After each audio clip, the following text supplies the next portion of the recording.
Hey guys, welcome back to another DC Multiverse action figure review. Today we're checking out the DC Rebirth version of Deathstroke by McFarlane Toys. On the back of the box, we have some comic artwork of Deathstroke from the 2014 cover of Deathstroke number 1. On the side we have the name of the figure in white letters and the series name in blue. McFarlane Toys are easy to remove from the box without having to tear anything open. But in order to get the collectible card and standout, you will have to tear open the plastic to get them out. As a young man, Slade Wilson joined the US Army and proved to be an exceptional soldier. He volunteered for an experimental procedure that the Army thought would turn him into the perfect soldier. The project was scrapped and Slade was dismissed, assumed to have gained no power from the experiments. Slade would eventually recover and test out his new body limits by getting into fights with local criminals. As time went on, Slade would begin to operate as a mercenary for hire and operate under the Deathstroke identity, causing him to lose his wife and family in the process. Deathstroke would treat his new identity as a job and professionally take on any contract targeting hero and villain alike. Let's check out some details. Deathstroke's mask is split in half, black on one side and bright orange on the other. A single black visor with a white eye socket is on the orange side, with nothing on the side of his missing eye. The skin-tight mask has small raised lines in the suit in a high-tech circuitry pattern. On the side we can see more of the skin-tight paneled suit on the neck and the small headband strings attached to the back of the head.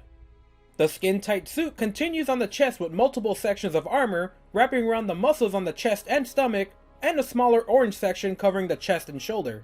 The sections of the suit are split into different textures, with the black side having a circuitry patterns and the orange side having a rough scaly texture. On the back of the suit, the patterns are reversed here with the same design on the front but on the back. At the center of the back we have a small metal plate where we can attach the sword onto. On the right shoulder we have the smooth skin-tight suit clinging onto the muscles in the body, showing off the biceps. The skin-tight suit is tucked into the orange padded fingerless gloves, with a large black square on the back of the hand. On the orange left side of the suit, the armored scales wrap around the bicep muscles stacked over each other in a snake skin effect.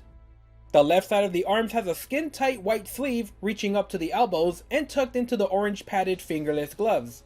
A silver utility belt is worn on the waist, with small orange bags with straps hanging on the sides. On the back we can see more orange bags hanging from the belt, as well as a small sheath for a knife. The skin-tight suit also has a few wrinkles sculpted on the backside.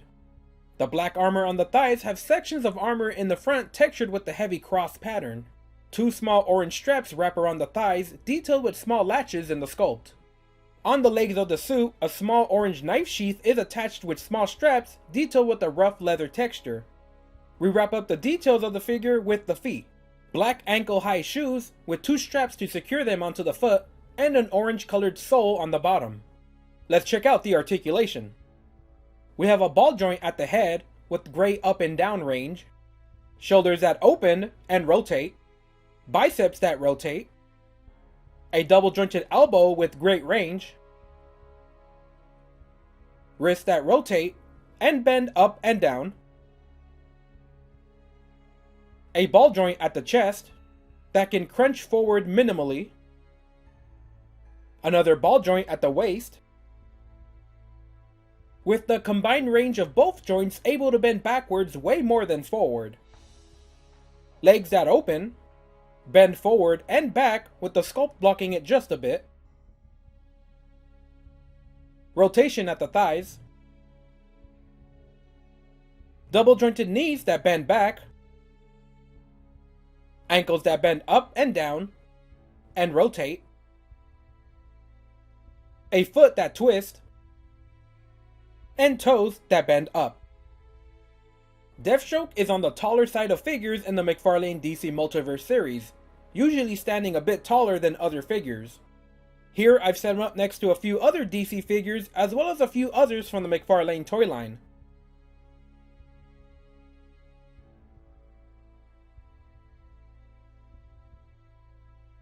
We get a silver sword detailed with small curved edges and a yellow hilt. The sword can easily slide or clip into the sword grips on the back. We get a small black and silver dagger that can be installed in the sheath attached to the left leg. We get a collectible card with the package art on the front, with character information on the back.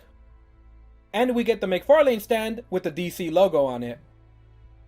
The DC Rebirth version of Deathstroke suit keeps a classic look while updating it to a more modern style. The sculpting details on the suit always impresses me, with different textures on the sections of armor down to the smallest lines on the suit. McFarlane has been doing a great job with the ultra-fine details as well, with sections of the armor having extremely small microfiber textures sculpted into the suit. The sleek black and orange suit brings the character back down from its more high-tech bulky armored look seen recently into a more classic look without the bright blue colors. Equipped with the sword and dagger, the two accessories are painted nicely and give us some fun equipment to pose with. I especially like how we can holster the swords onto the body, allowing for some neutral expressions or just giving the character a bit more detail to look at when displayed. It is a shame that we didn't get any guns with the figure, but that's out of McFarlane's control right now, so I can give it a pass.